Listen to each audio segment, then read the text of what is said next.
Hello friends, स्वागत है आपका हमारे यूट्यूब चैनल काज्या मैथ फायर में। आइए आपको वीडियो शुरू करने से पहले दो लाइनें सुना देते हैं। काबिलियत इतनी बढ़ाओ, काबिलियत इतनी बढ़ाओ कि तुम्हें हराने के लिए कोशिशें नहीं, तुम्हें हराने के लिए कोशिशें नहीं बल्कि एग्जामिनर को साजिशें करनी पड़े, एग्जामिनर को साजिशें करनी पड़े। तो आइए देखते हैं ये सवाल कैसे हल कर लेते हैं और कुछ सेकेंडों में। अक्सर ये सवाल, इस तरह के सवाल आपको टेट, यूपी टेट और अदर एग्जाम में आते रहते हैं। तो आप लोग क्या करते हैं, बड़ा समय खा जाते हैं इसको लगाने में। तो आइए इसको ट्रिक से देखते हैं कि कैसे हो जाता है। ट्रिक के साथ साथ आप बने रहिएगा, ट्रिक देख के भागिएगा मत, क्योंकि ट्रिक के साथ साथ आपको हम बताएंगे कि ट्रिक कहाँ से निकला है, आखिर ये ट्रिक आपको कहाँ से मिली। ठीक है, तो बने रहिए और देखिए इस सवाल को। किसी वस्तु के मूल्य को पहले 20% बढ़ाया जाता है, फिर 20% कम कर दिया जाता है। इस प्रकार मूल्य में कुल कितने प्रतिशत की कमी या बढ़ोतरी होगी। देखिए सवाल में कह रहा है कि किसी निश्चित वस्तु की मात्रा को पहले एक निश्चित परसेंट में बढ़ाया गया है, फिर उतने ही प्रतिशत से घटा दिया गया है। तो पूछ रहा है कि कुल कितने प्रतिशत की कमी अथवा बढ़ोतरी होगी। ठीक है, तो इस तरह के सवाल में आप हमेशा याद रखिए कि हमेशा हमेशा कमी होगी। क्या होगी? हमेशा कमी होगी।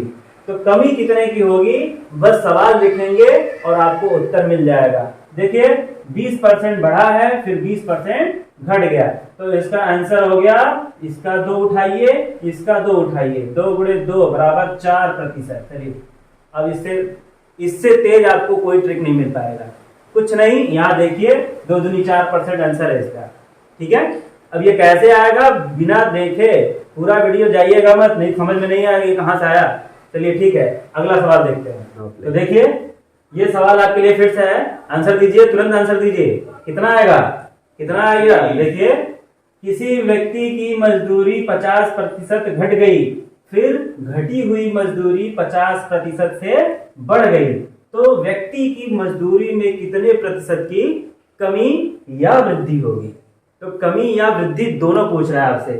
तो यहाँ ये जो वृद्धि दे रहा है ना, आपको कंफ्यूज करने के लिए दे रहा है, इस पे ध्यान मत दीजिए। इस तरह का सवाल आएगा तो हमेशा कमी होगी। क्या होगी? कमी होगी। और कितने की होगी? 5 पकड़िए इसका, 5 गुणे 5 कितना होता है? 25। बस यही, इतने प्रतिशत की कमी होगी। किसमें? उसकी मजदूरी में। ठीक है, देखिए कितना आसान तरीका है। बस सवाल देखिए और बता दीजिए कि इसका आंसर कितना आएगा। ठीक है, तो इस तरह से करते रहिए। अभी हम बताएंगे आपको कि ये कैसे आ जा रहा है। चलिए अगला सवाल देखते हैं। आइए देखिए, फिर से आपके पास वही सवाल है उसी तरह का। किसी स्कूल में 2009 में विद्यार्थियों की संख्या 40% बढ़ी, फिर अगले वर्ष 40% घट गई, तो इस प्रकार विद्यार्थियों की संख्या में कितने प्रतिशत की कमी या बढ़ोतरी हुई। तो क्या होगा, क्या होगा बताइए? कमी। क्या होगा इस सवाल में? उत्तर में आएगा हमेशा कमी। कितने प्रतिशत की? उठाइए, 4 4 चौका 16। कितने प्रतिशत की कमी हुई? 16% की। बस आंसर आ गया आपका। ठीक है, तो ये सीधा सीधा ट्रिक है इसका कि इस तरह का, इस पैटर्न पे अगर आपको सवाल मिलता है तो सीधे क्या करेंगे आप, 4 यानी जो भी यहाँ पे मिलेगा आपको, 4 गुणे 4 करिए 16। और याद रखिएगा इस पैटर्न में सवाल में यहाँ 40 50 यानी यहाँ 0 होने चाहिए, तब आप 4 चौका 16 करिएगा, अन्यथा गलत हो जाएगा। गलत कैसे होगा, अगला सवाल देखिए। नियम के साथ आपको बताते हैं कि ये ट्रिक कहाँ से आया और किस तरह से नियम अनुसार आप इसको हल करेंगे। और जब नियम सीख लेंगे तो आप इस तरह के सवालों को आराम से कर सकते हैं, और इसमें अगर थोड़ा सा भी चेंज हुआ तब भी कर सकते हैं, लेकिन ट्रिक से तब आप नहीं कर पाएंगे। इसलिए ट्रिक के साथ साथ आप क्या देखिए, नियम को भी देखिए कि आखिर ये मिला कहां से, कि इतना जल्दी आप बता दे रहे हैं। चलिए आगे देखते हैं कि ये कहां से मिला है। आइए इस सवाल को देखते हैं। किसी वस्तु के दाम में 50% की वृद्धि की जाती है, फिर 10% की कमी कर दी जाती है, तो इस प्रकार वस्तु के मूल्य में कितने प्रतिशत की कमी या बढ़ोतरी होगी? क्या आप ये बताइए, जितना सवाल आपने पीछे किया है उसी पैटर्न पे ये भी सवाल है? नहीं है। पिछले सवालों में आपने देखा कि जितने की कमी होती थी उतने की ही वृद्धि होती थी, या जितने की वृद्धि होती थी उतने की ही कमी होती थी। लेकिन इस सवाल में 50% की वृद्धि हो गई है और कमी कितने की गई है? 10% की। अब यहां हो जाएगा आपका ट्रिक फेल। इसीलिए कह रहे थे कि ट्रिक के साथ साथ आप ये जानिए कि इसको नियम अनुसार कैसे निकालते हैं, तब आपका कॉन्सेप्ट बनेगा और आप खुद निकाल लेंगे कि इसका ट्रिक क्या बनेगा। खुद ट्रिक बनाइए। आइए देखते हैं। चलिए देखिए, कह रहे हैं कि किसी वस्तु के दाम में 50% की वृद्धि हो गई है। ठीक है, तो हम मान लेते हैं, माना वस्तु का मूल्य पहले, यहां आइए, पहले माना पहले वस्तु का मूल्य 100 रुपया था। कितना था? 100 रुपया। ठीक है, कह रहा है कि 50% की वृद्धि हो गई है। 100 पे 50% की वृद्धि मतलब 50 रुपए की वृद्धि। चलिए, तो 50 रुपए की वृद्धि हुई, तो अब जो मूल्य हो गया वो क्या हो गया? 150 रुपए हो गया। हो गया कि नहीं हो गया? चलिए, अब आपका जो वस्तु है वो कितने रुपए में मिल रही है? 150 रुपए में। फिर क्या हो गया? देखिए, फिर कह रहा है कि 10% की कमी कर दी जाती है। 10% की कमी कर दी जाती है। तो कमी कहाँ करेंगे?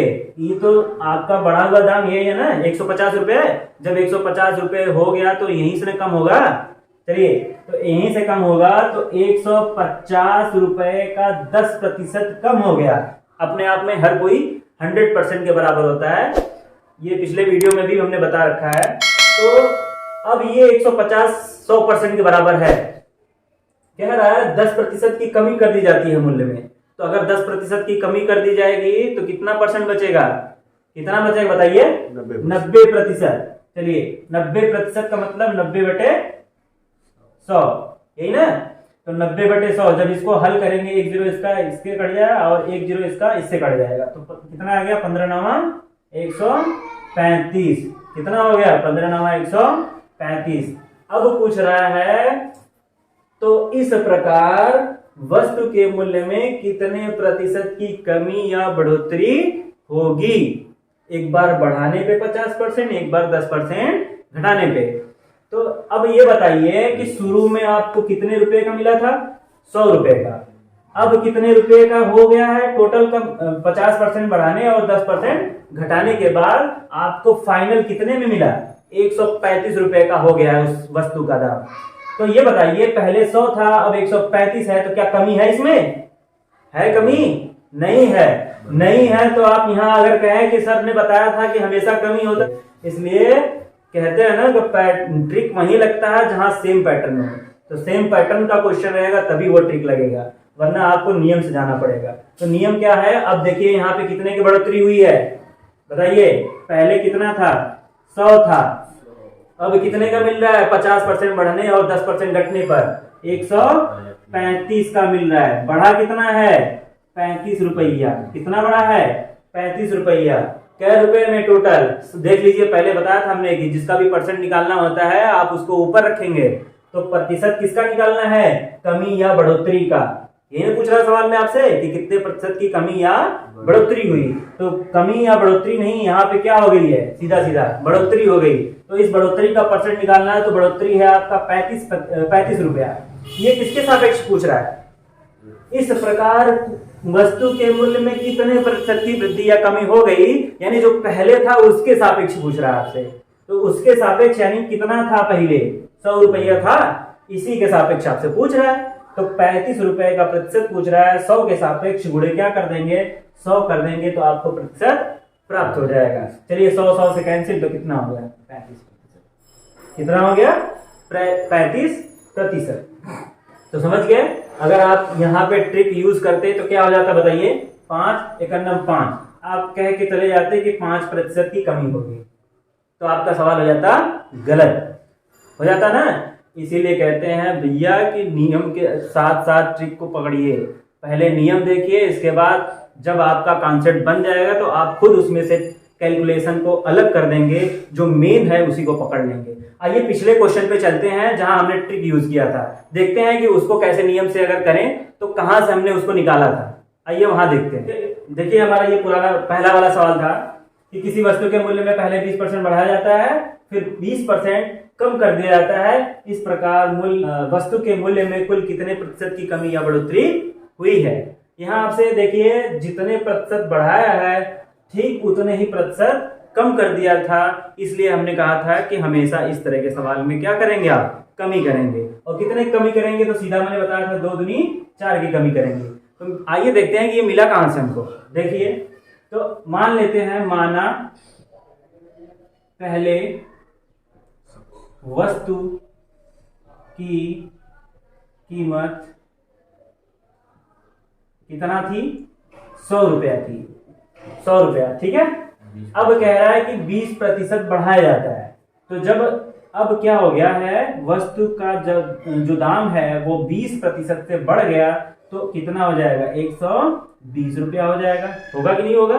चलिए अगर 120 रुपया इस टाइम हो गया है, फिर पता नहीं क्या हुआ कि उस वस्तु की जो कीमत थी वो 20% से घट गई है, तो चलिए 20% घटाते हैं। अब 20% घटा है तो इससे नहीं घटा है, अरे बढ़ा था तो वहीं से ना घटेगा, ठीक है।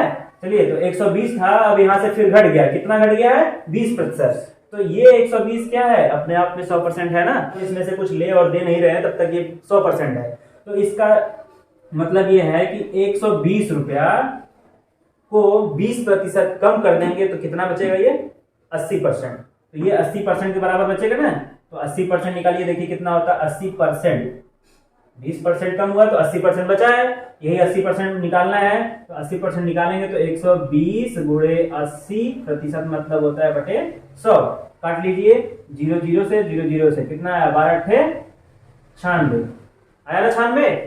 अब बताइए पहले दाम कितना था, 100 रुपया, कितना था, 100 रुपया था, लेकिन अब 20% बढ़ने फिर 20% कम करने के बाद आप कितना फाइनल पे पहुंचे हैं, 96 रुपया पे पहुंचे हैं। तो पहले 100 रुपए का था, अब हो गया है 96 रुपए का। तो पूछा है ना कितने प्रतिशत की कमी या बढ़ोतरी हुई, आपको पता चल गया क्या हुआ है, कमी की बढ़ोतरी, कमी। तो कमी पता चल गई, यहाँ खत्म करिए इसको। इसीलिए कहते हैं हमेशा कमी होगी। आजमा लीजिएगा, जितने भी क्वेश्चन हमने अभी कराए हैं उसको फिर से आप लोग इसी नियम में करिएगा, देखिए हमेशा ये सॉल्व करेंगे तो कमी ही आएगी। और अपने से भी आप लोग ये फिगर चेंज करके सवाल बना के हल कर सकते हैं, ठीक है। चलिए तो 100 में से जब 96 आप घटाएंगे, आपको कमी का परसेंट निकालना है, तो 100 में से 96 निकालिए, 4 रुपए की कमी हुई है। अब ये बताइए 4 रुपए कमी कितने के सापेक्ष हुई है, पहले जो मूल्य था उसके सापेक्ष, यानी 100 रुपए के सापेक्ष कमी हुई है। तो 4/100 करेंगे, ठीक है। तो 4/100 किए, फिर परसेंट में चेंज करना है, बताना है कि प्रतिशत कमी या बढ़ोतरी। तो प्रतिशत कमी या बढ़ोतरी, तो प्रतिशत में चेंज करने के लिए क्या करेंगे, गुणे 100। चलिए काट दीजिए, कितना आ गया, 4%, है ना। ये आप सीधे यही बता सकते थे, 96 रुपया हो गया है, कितने में से हो गया, 100 में से। तो यानी कि 100 के सापेक्ष अगर 96 हुआ तो 4 रुपया कम हुआ 100 रुपया में ना, तो 100 रुपया में अगर 4 रुपया कम तो मतलब 4% कम। चलिए इसको करिए, चाहे मत करिए, यहाँ से भी स्किप कर दीजिए इसको, है ना। तो समझ में आया। तो इस तरह से आगे जो 2-3 हमने सवाल कराए हैं आप लोग नियम से भी कर सकते हैं, और सीधा उठा के इसको यहाँ गुणा करेंगे तो मिल जाएगा। देखिए यही हो रहा है। आप सीधा सीधा 2 का 2 दूनी 4 करिए, 2 दूनी 4 करेंगे तो यही परसेंट आ गया, आगे कि नहीं आ गया। उसी तरह अगर हम यहाँ कर लेते हैं कितना, चलिए अगर हम यहाँ कर लेते हैं 60%, यहाँ भी 60%, तो क्या हो गया, 36, यानी 36% की कमी होगी ना, ठीक है। देखिए इसमें एक चीज और हम छोड़ दे रहे हैं, थोड़ा सा और छोटा करने के लिए इसमें और एक चीज छोड़ दे रहे हैं आपको। मान लीजिए अगर यहाँ 60 की जगह दूसरा दे देता है कुछ 25 मान लीजिए दे देता, कितना दे देता, दोनों जगह 25 दे देता। चलिए यहाँ भी 25 दे दिया है और यहाँ भी 25% दे दिया, ठीक है। तो यहाँ तो जीरो है नहीं कि 2 दूनी 4 कर देंगे आप, तो क्या करिए, उसमें भी मैंने स्किप किया था क्या चीज, इसीलिए कह रहा है ट्रिक नहीं, यहाँ देखिए। तो 25 गुणे 25 करिए, वहां भी जब था ना 20 और 20, जब क्या था 20 और 20 था, 20% की कमी और 20% की बढ़ोतरी, तो वहां हमने 2 दूनी 4 क्यों किया, और छोटा करने के लिए। जबकि होता क्या है, 20 गुणे 20 करना होता है, 20 गुणे 20 बटे 100, ये होता है ट्रिक। रियल ट्रिक ये है, लेकिन हमने और शॉर्ट कर दिया था, ठीक है। तो ये ट्रिक है, तो इस पे ये सेट करेंगे तो क्या हो गया, 25 गुणे 25, 25 गुणे 25, तो 25 गुणे 25 कितना होता है, 625 बटे कितना 100, जब इससे बाहर देंगे कितना 6.25% की क्या हुई है, कमी, ठीक है। चलिए